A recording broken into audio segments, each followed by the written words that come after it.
Hello, hello, hello, hello, hello. I wanted this project, and still want this project, to be about vitality, Jewish vitality rather than mortality. Inevitably, of course, when you take on Jewish history, if you're that kind of chump, and it turns out that I am, the gravitational pull of the hideous Death Star is all around you, and you can't quite avoid it. And this book, too, has its darker moments, inevitably. But I sort of wanted to give Jews living all over the world, from China to Italy to Turkey, their sense of innocence back, that they weren't kind of expecting annihilation to be around the corner at any moment. But it's true that somehow, I always like to start with a joke and end with a joke, and the shortest Jewish joke there is, expresses this inevitable sense of anxiety and melancholy, and it's the two waiters, you probably all heard it, who come up to the two little old ladies who've been eating the same food in the same kosher restaurant for as long as anyone can remember, and the waiter simply says, "Is anything all right?" And, and there are moments where, is anything all right?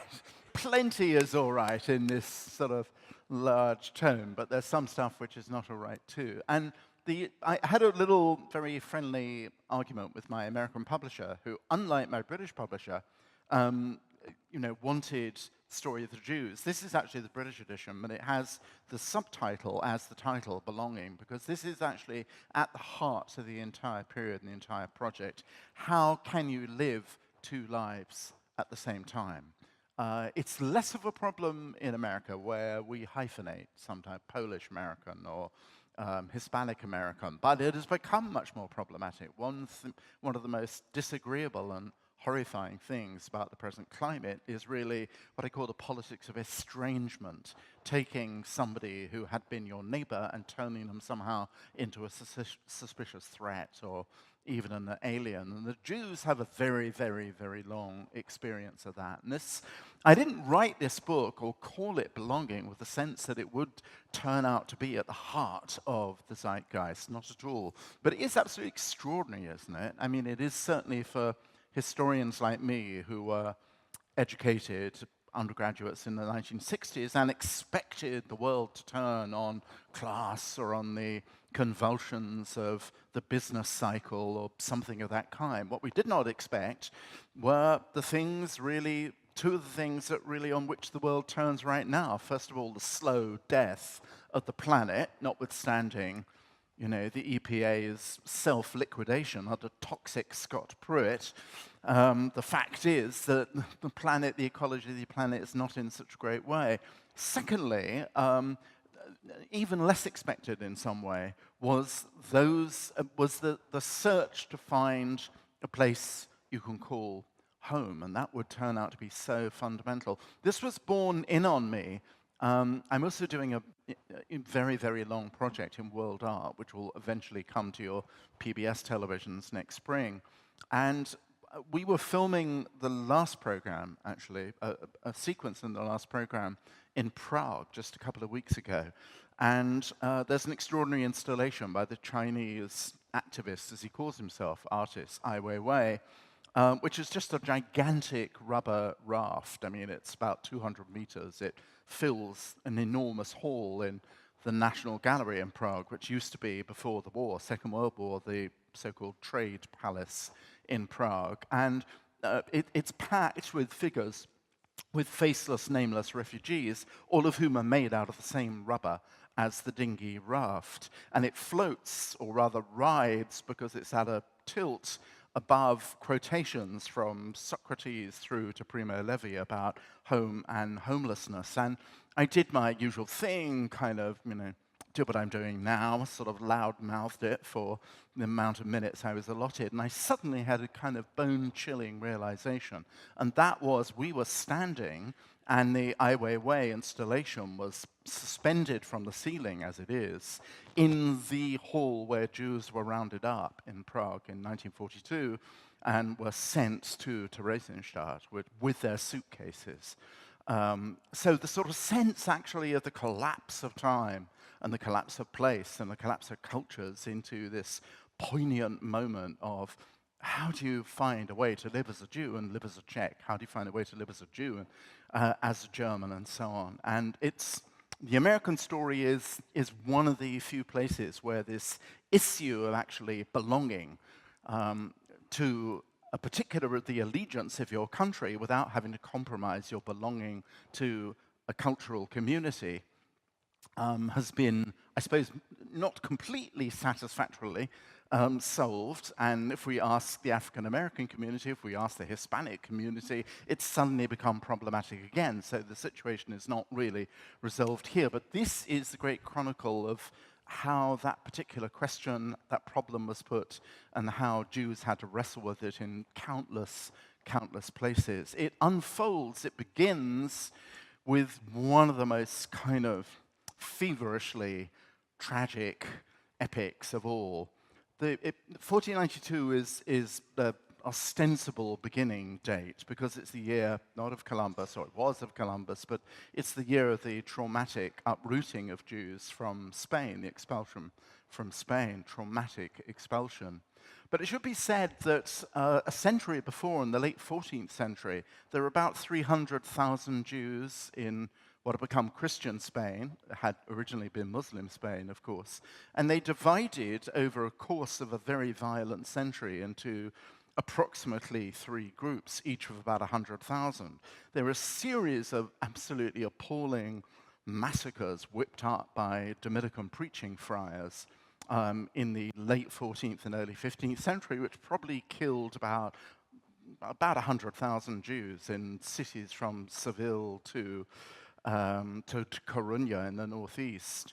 About 100,000 remained Jews staunchly and bravely, but 100,000 accepted forced conversion. They became the so-called new Christians, or as the Habsburg Emperor Charles V in the early 16th century called them false Christians, and they were those who were suspected all the time by the Inquisition of practicing secret Judaism, which a very large number of them did. Some of them decided that they would get out of trouble in Spain by going to Portugal, where ostensibly the King of Portugal would welcome them, because a few of them actually had the amount of capital to be very prosperous indeed in the great killer sector of the economy in the early 1500s, and that was actually the international spice trade for bizarre, complicated, and almost arbitrary reasons I go into in the book. But once in Portugal, they began to feel the hot breath of the Inquisition not far away, and eventually the Inquisition does come to Portugal.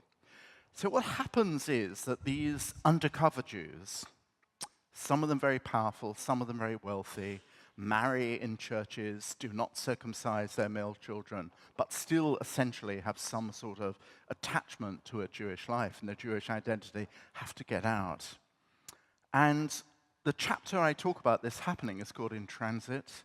And just in the last 15 or 20 years, through brilliant archival research, not by me, by a series of scholars on whom I depended, we discovered from the Inquisition archives an extraordinary underground railway, which was designed to get these new Christians, secret Jews, out to safety. Ultimately, the only safe place was in the Ottoman Turkish Empire, where even if you were a second-class citizen in some ways, you could build a synagogue, openly practice your religion. You did actually ostensibly have to wear identification or dress, but it was very seldom enforced. You could live in whatever street you liked, and so on. It was the place to go to. And en route, there were certain places in Italy which were kind of safe cities, sanctuary cities, if you like, Ferrara, Mantua, Venice, up to a point, where the writ of the Pope and the Counter-Reformation didn't run.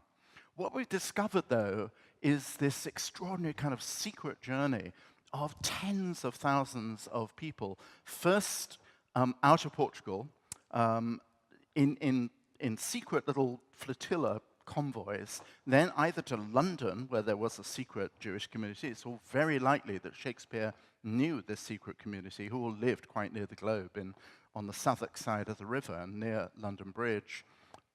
or to Antwerp, where the heavy hitters who would provide money for the onward journey would be available. If you managed to bring a little bit of jewelry or something out, then that would be available, that you would be able to realize that for the price of the onward journey. But if you didn't have the money at all, it would still be provided for you. The onward journey was run by a group of people who were called the conductors, the condutores. The language, common language was Portuguese generally.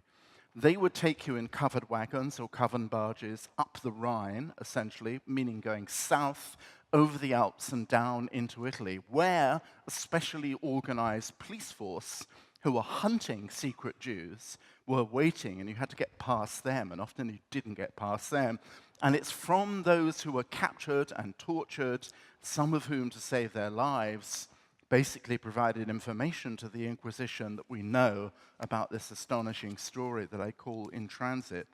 The whole journey was called the difficult way, the Camino Difícil. Always it began in darkness, in the hours between midnight and dawn, when the last dockside patrols had ended and the guards were snoring or whoring. Like small night animals emerging from the burrows, whispering cloaked figures would come to the quays on the Tagus River, carrying only what they needed for the 2-week voyage to Antwerp: a cooking pot, a mattress, hard biscuits, a little oil, a chest of clothes.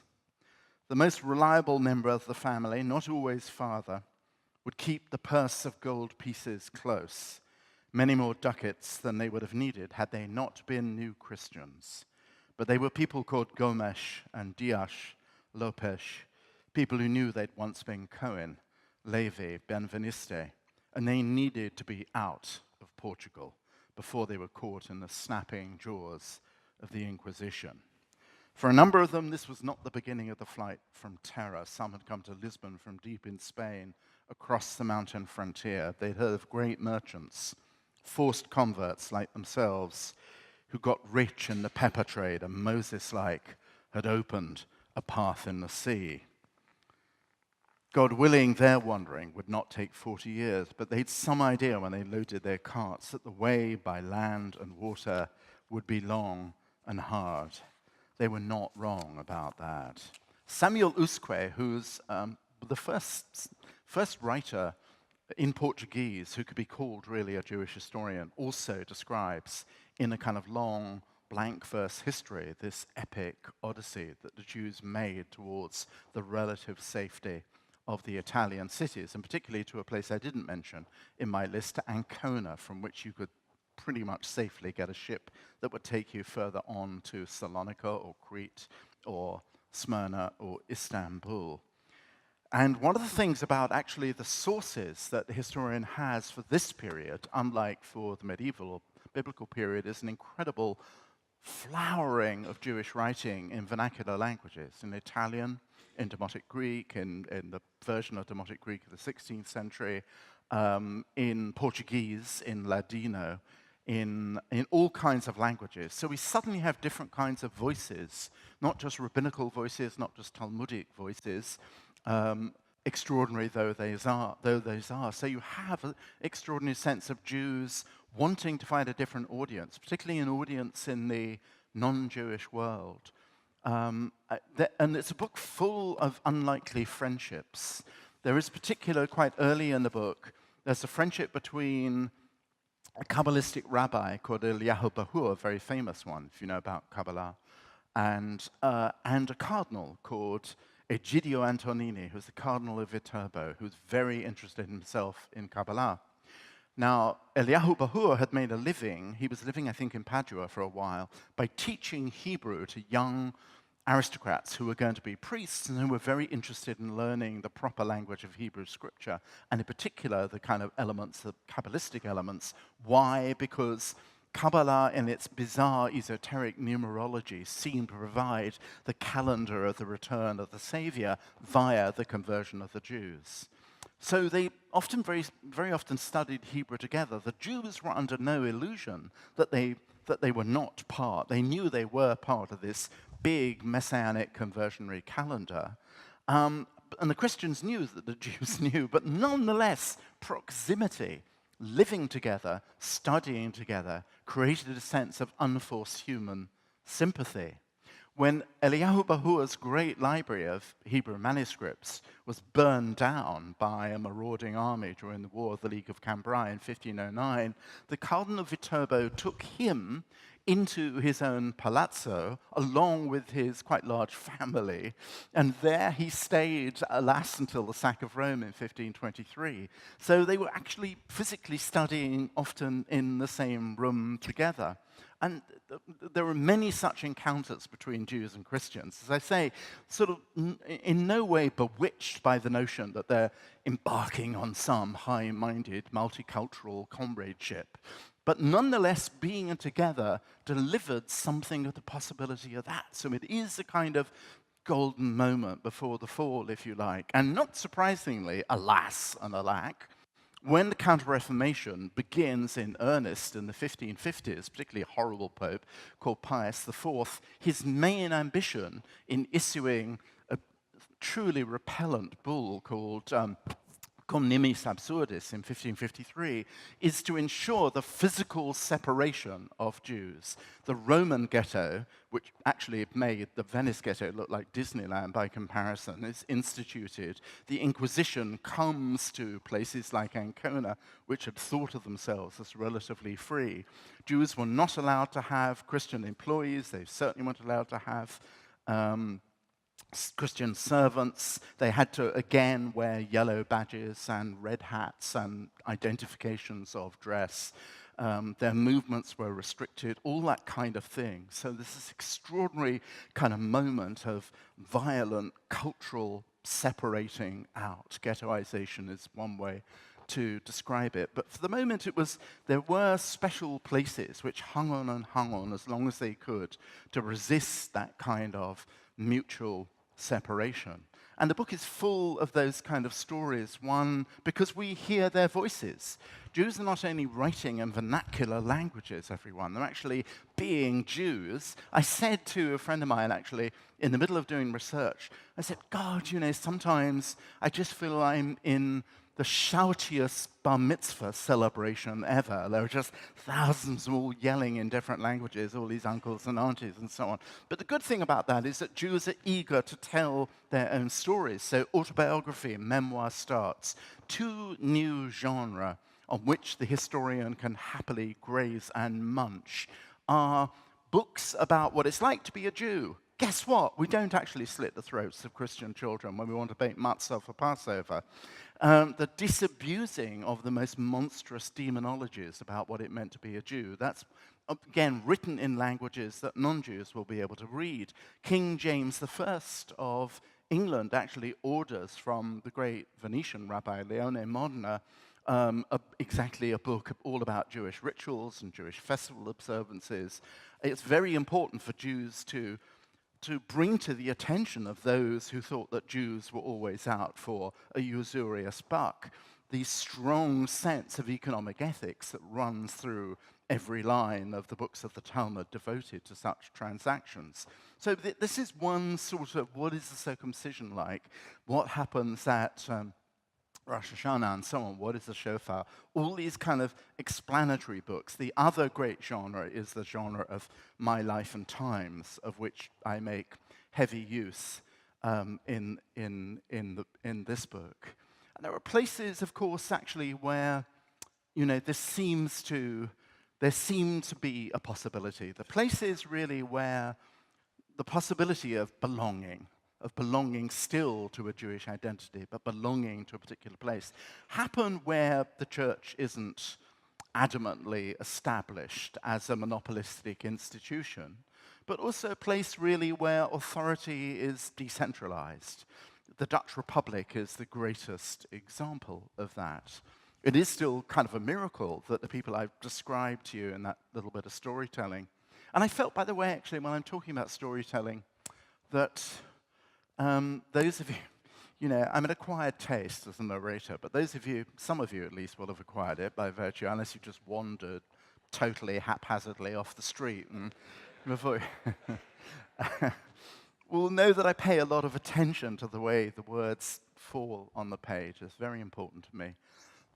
Someone asked me last night, actually, in Philadelphia, why it was I thought that the Jews had survived so long amidst so many cycles of calamity and adversity, and of course the self-evident reply that any Jewish historian or any thoughtful Jew would say of the portability of the text, that in the biblical period, unlike the great kings of Mesopotamia who provide immense pieces of masonry with chronicle inscriptions on it, the Jews decided to write the narrative of their own history and their relationship with the Maker on portable scrolls, and also to do it out loud, the great moment in the book of Nehemiah when Ezra builds a dais at as yet unbuilt Jerusalem and actually reads out loud the entirety of the Torah to the gathered people, men, women, and children as well. So it's this sense actually of memorization, but I'd also say what I added to that more obvious answer is that it seems to me that it's not all about Torah and Talmud. I'm bound to think that, but it's extraordinary the kind of the variety of voices, the Kabbalistic voice in its kind of wild, feverish, esoteric, alchemical, magical spinning of the cosmos. It's a completely different kind of voice. It's an extreme midrash of the kind that was encountered and rewritten in Safed and Tiberius in the 16th century.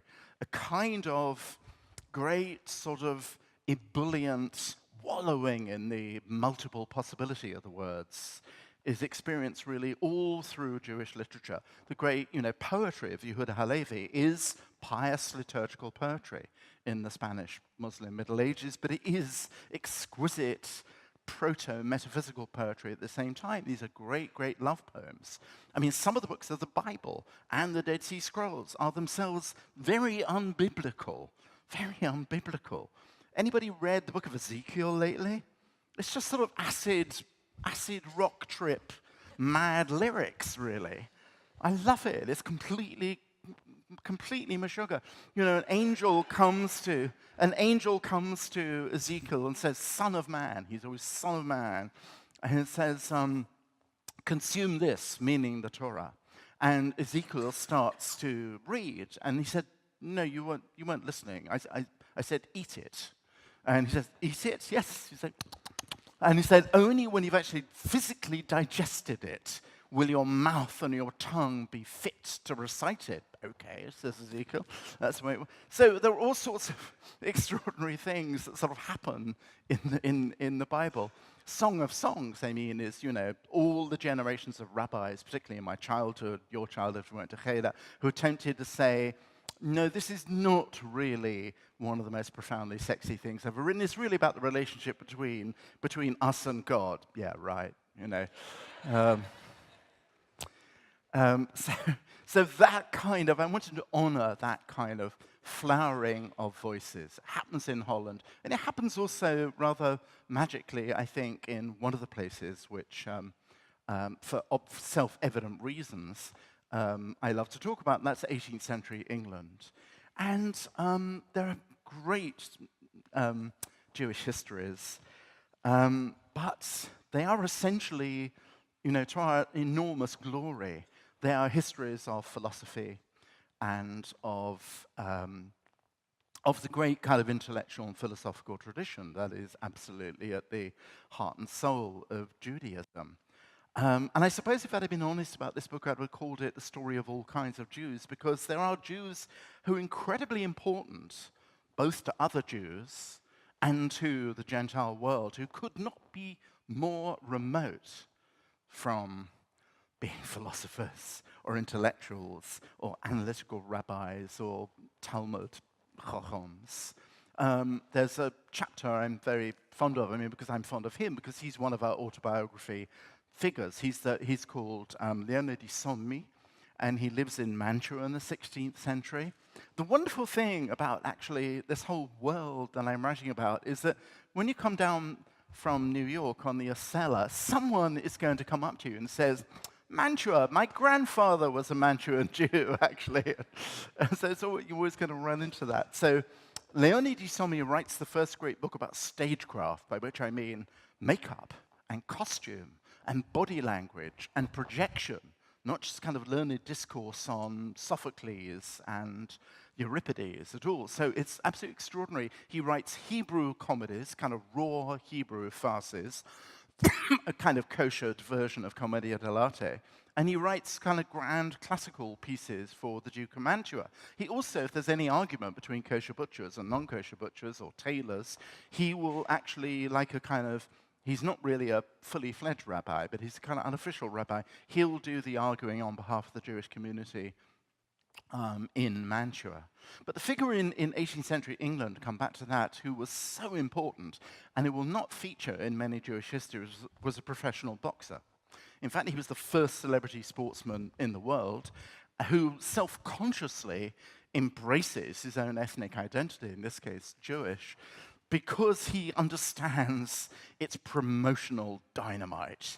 He is mentored and then gets into a kind of grudge match with a kind of working-class flower, very, very white, of English pugilism. They're all bare-knuckle boxers called Richard Humphreys, and both of them together, really, they do come to hate each other. And these are bare-knuckle fighters, and they go around 30 or 40 rounds. This was no picnic. They realized that actually the kind of drama of Jew, not Jew, was absolutely a kind of brilliant spectacle. But he's called Daniel Mendoza. Some of you, I'm sure, will have heard of him. And if none of you come up to me at the end of this talk and nobody says, but I'm a descendant of Daniel Mendoza, I'll be very surprised because, wow, they're absolutely everywhere. Here's Dan. And we know all this. He commissions caricatures of himself, portraits of himself, engravings. He's on beer tankards, on engraved glasses, on snuff boxes. He is absolutely everywhere. Even when he was beating the living daylights out of an opponent, delivering a facer, these are all 18th century boxing terms, to that particular spot between the brows, which would bring on temporary blindness or a sickener to the mark, the pit of the stomach. There was something oddly cherubic about Dan Mendoza. The long lashes, fringing wide brown eyes, the Cupid's bow lips, the mass of dark curly hair growing long and artfully cut, tied at his neck with a silk ribbon. One day that lovelock would be his undoing. He was too pretty to be taken seriously, and too short and too light into the bargain. 5'7", barely 160 pounds, the weight of an apprentice. But when he's stripped before the set-to, the warm-up, the fancy, the high rollers come to see. Thousands of people came to see these fights. Saw the handsome head was planted atop a bull neck and a barrel chest. And that should have warned anyone taking him on. They might not escape without a good deal of hurt. But one after the other, cocky bruisers looked at Dan and saw nothing but a dirty little Jewish tough from Mile End, chancing his arm. Go on. How much damage could an Hebrew do? Quite a lot, as it turned out. Mendoza had bottom, as Pierce Egan, the writer of Boxiana or Sketches of Ancient and Modern Pugilism, explained years afterwards, a bottom never impeached, possessing wind that was seldom disordered.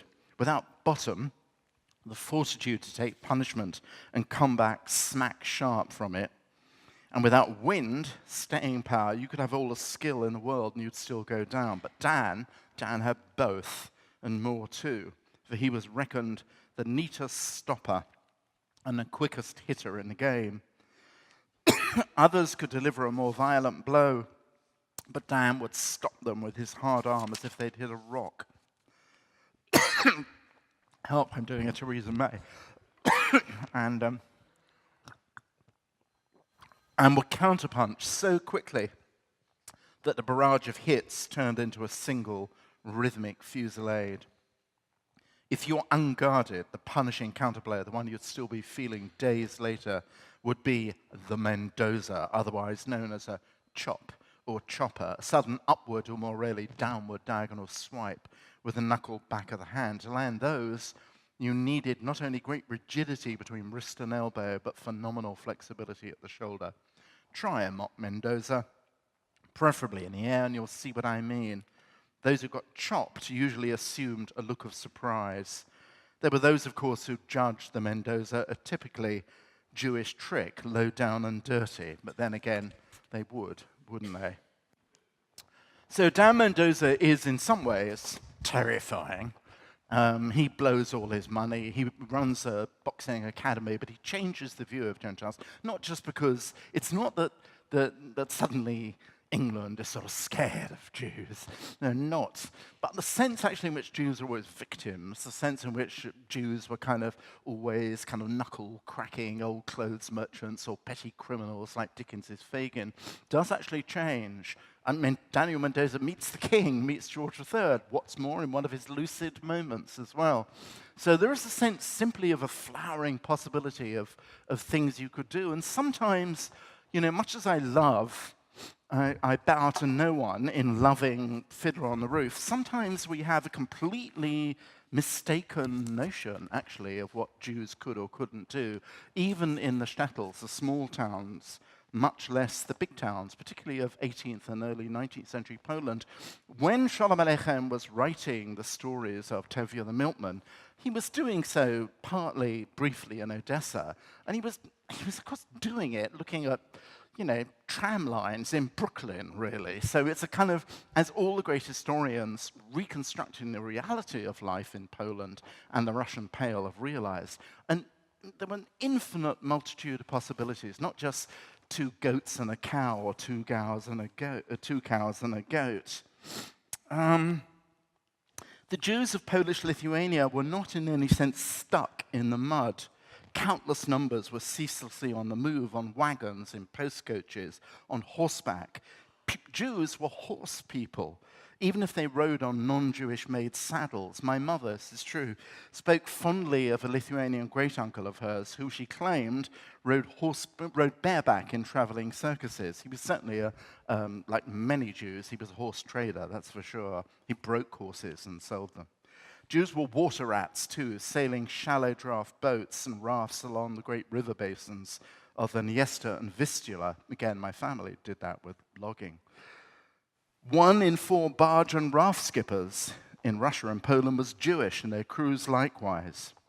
If Yiddish was the lingua franca of the trading Jews, for many more ambitious and far-roving, it was not their only tongue. They were so interknit with the society they lived in, there was no choice but to know some Polish, German, Russian, Ukrainian. There was nothing they would not buy and sell far and near. Salt and saltpeter, fine calicos, muslins and batistes, taffetas and linens, dyed cashmere and rich brocade, grain and timber, wax and hides, iron and copper, dried Turkish peaches, figs, oranges, almonds, chocolate and cheese, opals and furs, sugar, ginger, spices, caviar, cognac, ink, parchment, paper, perfumes, potions, buckles, belts, cutlery and haberdashery, Chinese tea and Turkish coffee, amber and ironware, tar and coal, boots and ribbons, kid gloves and black feral lambskins, Balkan tobacco and red wine from all over, absinthe, brandy, fruit vodka, and mead, amulets, elixirs, books and portraits, prints of rabbis, prints of Cossacks, friend or foe. They weren't fussy, micrographic etchings which have become all the rage, pottery, pewter, lowing herds of horned cattle, flocks of sheep and goats, and in more places than you would ever guess, Dubno and Rovno, for example, Jews sold fattened hogs and sows. They didn't have to eat them, after all. Add Jewish pig traders to Fiddler on the Roof, and an adjustment to the conventional picture of shtetl Jews seems to be in order.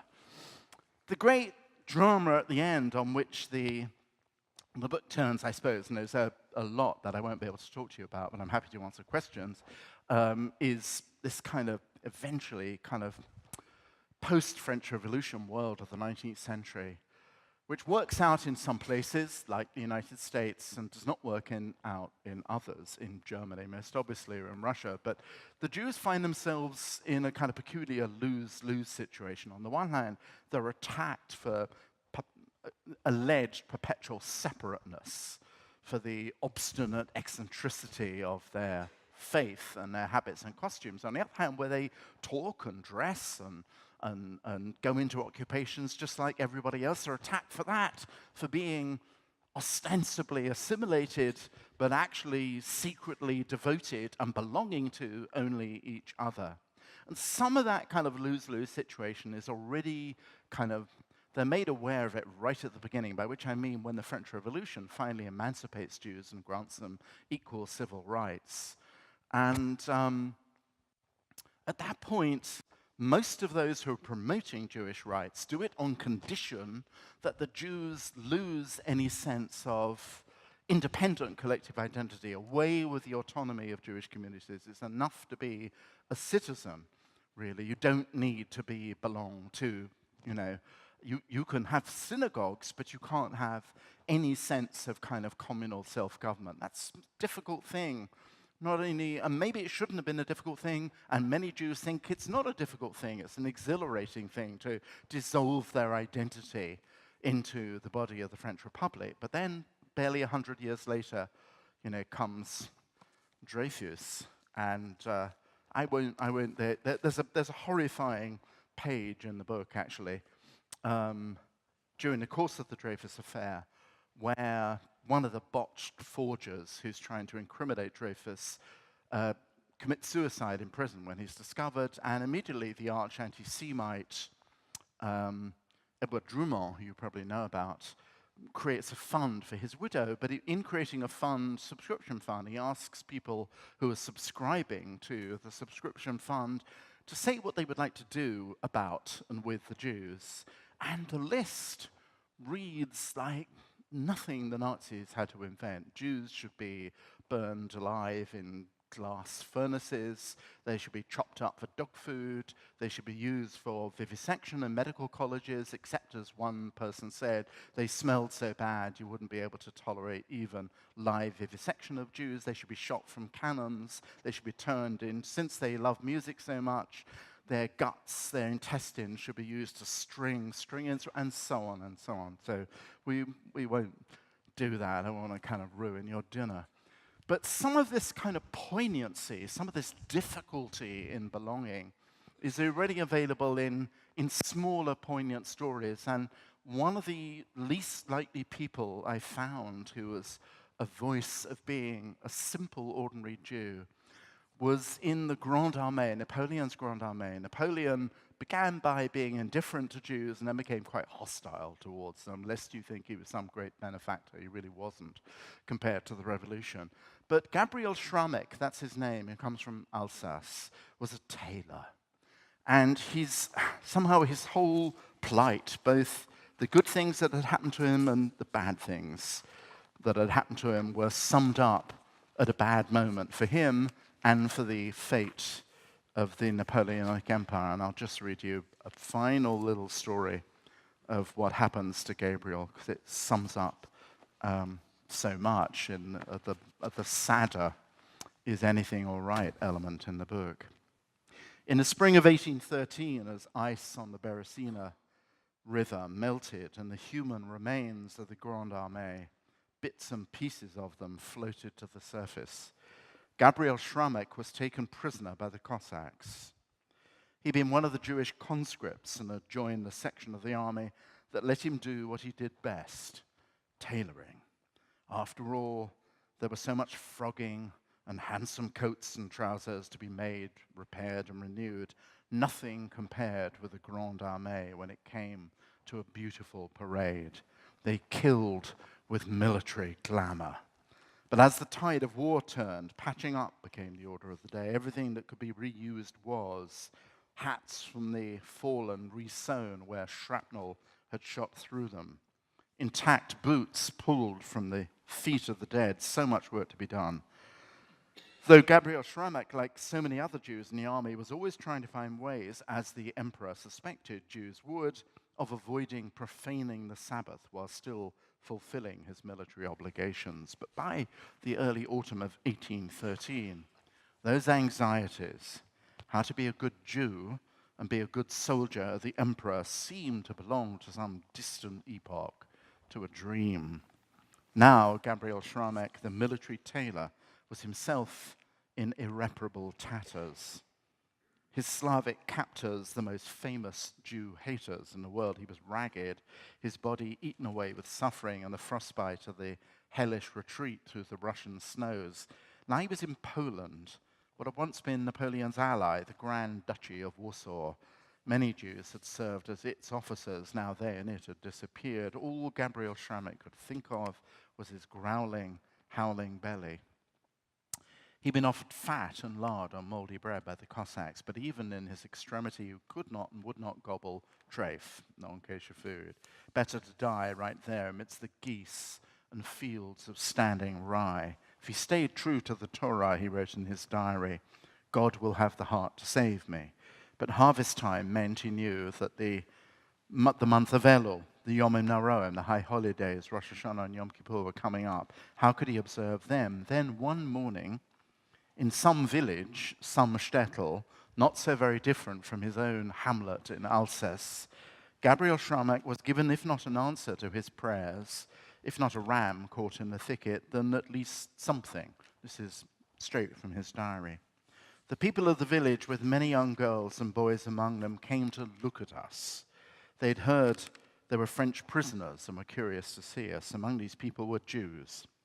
They looked at us in their best Shabbat clothes. I was wretched with my swollen and frostbitten feet, shoeless feet, and crawling with lice. But I spoke to a young woman because I saw she had Rahmanas, compassion for us. I told her we were Jews too, asking if there was any way we could have a little food, and I could even pay her something for it. She said yes, went back to her house, and returned with a casserole full of semolina and meat, still hot. She fed me this food with 2 spoons, but in truth, I couldn't eat very much because my stomach had shrunk so badly with the starvation. I left the food for the other prisoners and went off to vomit. Then I asked the woman how much I owed her, but she said no, refused, saying, this cost me nothing, and besides, it's the Shabbos, when we're forbidden to take money for anything at all. This is what it had all come down to. This is me now, not Gabriel. The epic of emancipation reduced to a tatterdemalion starveling, desperate for a little Rahmanas, from Jews whose lives were untouched by the lofty rhetoric of emancipation philosophers. What was left of Gabriel Schama, tailor, soldier of the empire, citizen Jew, fully vested in his rights, had in a way even he didn't fully understand, somehow all come home to a pot of piping hot cholent, the Sabbath stew he'd wolfed down as a child, the morsel of pity which in his distress of body and soul now he could not keep down. Thank you.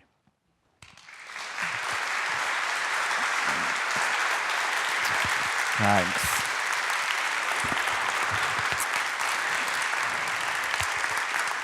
Thank you. Some questions, providing they're all incredibly easy. I was actually 2 years behind you at Cambridge. You look kind of familiar, yeah. Uh-oh. I thought your interests in those... Do I owe you any money at poker? Thank God for that. Even at that age, even then in the 60s, you were a legend, not only because of your learning and so on, but possibly also for your social life, which was well known. This was due to haunt me. But yeah. At any rate, you were a My don. social life was that of a kind of kosher monk, really, you but went straight not really. from being an undergraduate to a don. Yeah. It was a mistake. Yeah. I'm sorry you had to go to Christ, but that's another. But you. What's the question, my friend? It's wonderful to have a reunion. It's usually only Jews who make speeches. Yeah. You speak like you write, and I was very interested when you explained your narrative style, which I've always loved, because I thought it was like going up and down in a roller coaster or looking through a kaleidoscope. Oh, thank you. Where does your style come from? I think you explained it had its origins in the. Thank you very much. Nice to. What's your name? Julian. Okay, it's lovely. Nice to see you. But it's a deep question, really. And I'll try and make it really, really short. But in the first instance, it comes, both my mother and father were extraordinary storytellers. But my father was one of those Jews who did have no trouble at all in belonging to two worlds at once, as, I mean, some of us in Cambridge I guess we really didn't have. But my father, anyway, we were an Orthodox family. We went to synagogue on Shabbat and Saturday. We kept kosher. But then on a Sunday, absolutely, with kind of ritual routine, he would read to my sister and I from Dickens, and my mother as well, who sometimes didn't particularly want to hear it, at tea time. So my father could do a truly terrifying Magwitch. I mean, I remember that So my father actually felt his life as an English Jew was completely unproblematic, and English history through Churchill and others was somehow connected with the fact that Britain, I mean, it was much more historically arbitrary than that. Britain's Jews had survived. We had survived, whereas members of my mother's family in Vienna had disappeared in Mauthausen. So the sense actually of two kinds of words, of Hebrew words and English words, were instinctively married up, I think, in the way my father himself spoke. He was a frustrated thespian, which is why I think I mentioned this briefly in the chapter on Leone di Sommi and Mantua. My grandfather, who I didn't know, who died before I was born, but was sort of, narrow-minded and mean, because he told my father if he went into the theater, then he better not try and come home again. And my father, all his life, regretted capitulating to that and went into the family business. But there's a since you were at Christ, we had a professor called J.H. Plum, and Plum's view was that to be an historian was to be a scholar and to live in the archive, but also to reach beyond academia. And that you somehow weren't actually fulfilling your obligations as an historian. He said, he would say, remember, you belong to an ancient and honorable craft which began with Herodotus shouting in the marketplace. And the sense actually of the memory of the past being a public discourse is like we are the only religion whose sacred book, the Torah, commands us to remember, to zachor, the object of that which was written by my late lamented colleague, Yosef Yerushalmi. So those two things also fitted together. And I don't know, I very early on grew up on a diet of historical writing which was non-professorial, a lot of it 19th century, Carlyle, Jules Michelet. But there were great academics as well who I revered, Marc Bloch, who actually had a sense of the art of writing about the past being not just kind of decorative, optional add-on at all, but actually constituting the possibility of dropping people into worlds which are not immediately their own. That's the best I can, and changes with every book. Yes? Thank you very much for being here, and thank you for your words. In reading the book, I found it particularly meaningful to read about the story of Saul Hattuel. Yeah, you've read it already. Wow. Yeah, congratulations. Yes, tell me why. Do you want to just tell everybody roughly what the story is? It's upsetting. I'm not quite... Shall I? I Very remember briefly. the story, but would you be willing to summarize it? I don't quite know how to put it. Well, this is a story, it's very upsetting, and it's a story of a young teenage girl in Fez, in Tangier, in Morocco. She's actually executed in Fez, who is a teenage girl, and she lives with Muslim neighbors, and she goes round to one of them and complains about her parents, and the friend says, well, it'll be fine if you convert. Why don't you convert to Islam and everything will be fine? She says, no, I really don't want to do that. And she goes back home, but the word is out, actually, in her neighbor's family that she had agreed to be a Muslim convert. And this turns suddenly into an absolute nightmare. She is accused of actually having converted and to have reverted to Judaism, and she's tried and tortured and executed in Fez. It's a horrifying story, and there is a lot of mythology about it. If you had to choose in the broad period of my story whether you are more likely to be able to belong in the Christian world or the Muslim world, you would probably choose the Muslim world, actually. But the Muslim world was not without its horrors, actually. And they do not get less. They get, if anything, worse as the modern period goes on. Yeah, so, and your question is? Yes, my question is, I read about laments in memory of her, and was wondering if there are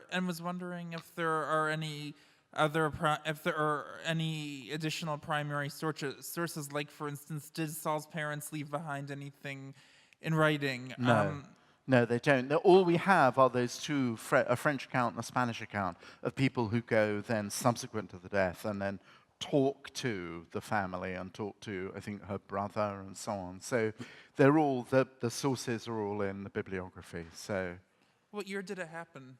Help. In the middle of the night. What century? I'm rubbish with dates, you know. It's really embarrassing with the 1830-something, actually. Yeah, you've been, in the middle of the 19th century anyway, yes. Yeah, okay. Yes, hi. Thank you so much for being here. My husband and I are here. We're huge fans.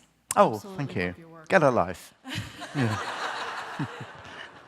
So I have an odd question, which is especially, in all of your work, but especially in the story of the Jews, there's so much intermingling, obviously, of religions and history and lands and culture. And I find myself, when you're talking, always getting hungry. Oh, yeah. And I wonder, I guess, if you have ever thought of the idea, of course not of doing a recipe book. I'm not even No, I've been asked before. I was the food writer. The culinary sort of heritage of the intermingling of all of these cultures and lands and religions. Yes, it's been suggested I do that. It's been suggested I do a television series on the history of food. My mother was a remarkable and extraordinary woman. She was a staggeringly creatively terrible cook. Terrible kosher Ashkenazi cook. And our family was, as my father always used to say, Sephardi trash. And his mother, who I did know, my grandmother Sarah, was actually quite a good kind of Turkish, Romanian-style Sephardi cook. So it was actually, my mother, it was the breaking point for me was when I was a student in Cambridge. And my mother used to send me a Friday night, what my sister and I called the Friday night memorial chicken, which had a kind of, by train. I used to have to pick it up at the railway station. And it would always used to have one lonely clove of garlic rattling around in it, as if lost in the innards of this unfortunate bird, you know. Which brings me to really an important, so there is a big foodie element in this book. If you don't know, I did do cholent. One of the chapters opens, there was a time when Jewish catering opened doors, and it's about the greatest Jewish figure in Suleiman Magnificent's Turkey, who was also used to literally cater for Selim II's mighty appetite after Friday prayers. It's a wonderful, wonderful story. But I'll save this story involves a parrot, but not without a kind of culinary edge. So I'll save that for the very end. Last question before the joke. Yeah. This volume ends, excuse me, in 1900. 1900, yeah. Approx. It actually ends 2 years early when Herzl meets the Kaiser in Jerusalem, actually, yeah. So I'm wondering, does that mean that historians stop at 1900 and... No. There's volume 3, which ends with you asking this question. Yeah, so... That was my next... Yes. The other part of my question was, does this not mean that there'll be a volume 3? Oh, there is a volume 3. Or as my lovely publisher in New York says, Simon's delivered to the world volume 2 of 9. That's not going to happen. It's already started writing, but a volume 3. So Moshe gets, as Jews often do, there are loads of parrot jokes, loads and loads of parrot jokes. The best one is the shortest one, actually, where a Hasid comes into a bar with a parrot on his shoulder, and the bartender says, "Where'd you get that from?" And the parrot says, "Brooklyn. There are thousands of them there, But Moshe also gets a parrot, and I have so many Jewish parrot jokes. It's something to do with the words, isn't it? And parroting Gomara. So he gets a parrot as part of a legacy from his dead friend, AB, and he discovers to his horror that this is the most foul-mouthed parrot. The parrot will not stop swearing and cursing and effing and blinding, and it's a terrible shonda, and it's embarrassing, and he's used to having the rabbits around for tea on Sundays, and he can't. And he tries everything. He puts a cloth over the parrot, doesn't work. He locks him up in the closet. He can still hear violent profanities coming out of the closet. So in a sort of demented moment of inhumanity, he takes the parrot finally and shoves it into the freezer of his refrigerator. And he immediately, well, not immediately, but very quickly has a sense of terrible remorse, actually. And he hears vague, desperate squawking coming from the freezer compartment. So he finally pulls it open, and the parrot is kind of rigid. And the parrot says, "Oh, master, I'm deeply sorry. I will do anything you say. I'm sorry for my disreputable behavior." And he can't believe it. And the parrot goes on, "But what exactly did the chicken do?" I'll leave you with that one. Thank you.